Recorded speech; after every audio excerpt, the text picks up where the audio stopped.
குறும்புக்கார கோழி குஞ்சு. அழகிய பூஞ்சோலை கிராமம். அதிகாலை வேளை சேவல் கூவும் ஒலி கேட்டு சூரியன் பிரகாசமாக தோன்றியது. பறவைகள் கூட்டம் கூட்டமாக வானில் பறந்து சென்றன. அந்த கிராமத்தில் கந்தன் என்ற விவசாயி ஒருவர் வாழ்ந்து வந்தார்.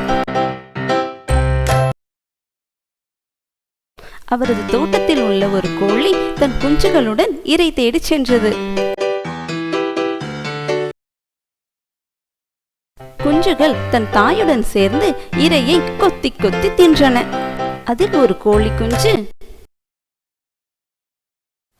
அம்மா அம்மா, நம்ம இன்னும் கொஞ்சம் தூரம் போனா நமக்கு நிறைய உணவு கிடைக்கும்லம்மா என்றது. மற்றொரு குறும்புக்கார கோழி குஞ்சு, நான் வேணும்னா இன்னும் கொஞ்சம் தூரம் போய் பார்த்துட்டு வரட்டுமா அம்மா என்றது. அதை கேட்ட கோழி, குழந்தைகளா, நீங்க இன்னும் கொஞ்சம் வளர்ற வரைக்கும் அம்மா கூட இருக்கிறது தான் உங்களுக்கு பாதுகாப்பா இருக்கும் என்று கூறியது. அம்மாவின் சொல் கேட்டு கோழி குஞ்சுகள் அனைத்தும் இரையை தின்றன. சிறிது நேரம் கழித்து அந்த குறும்புக்கார கோழி குஞ்சு தூரத்தில் நிறைய தானியங்கள் இருப்பதைக் கண்டு மெல்ல மெல்ல நடந்து அதன் அருகில் சென்றது. தானியங்களை பார்த்தவுடன், ஐ, நமக்கு இங்க சாப்பிட நிறைய இருக்கு, ஒரு பிடி பிடிச்சிட வேண்டியதுதான் என்று எண்ணி சாப்பிடத் தொடங்கியது. தன்னை மறந்து கோழி குஞ்சு சாப்பிட்டு கொண்டிருந்தது.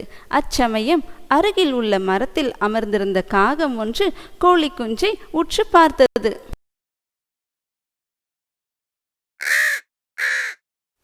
இன்னைக்கு ஒரு கோழி குஞ்சு தனியா நம்மக்கிட்ட மாட்டிக்கிச்சு, நமக்கு நல்ல விருந்துதான் என்று காகம் எண்ணியது.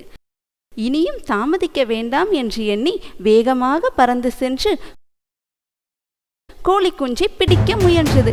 அச்சமயம் அங்கு வந்த கந்தன் காகத்தை விரட்டி கோழி குஞ்சை காப்பாற்றினான்.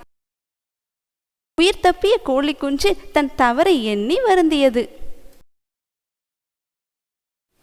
இந்த கதையில் கோழி குஞ்சு தன் குறும்புத்தனத்தால் ஆபத்தில் சிக்கியது. நாமும் அந்த கோழி குஞ்சு போல் இல்லாமல் சிந்தித்து செயல்பட வேண்டும். மேலும் பெரியவர்களின் அறிவுரையையும் கேட்டு நடக்க வேண்டும்.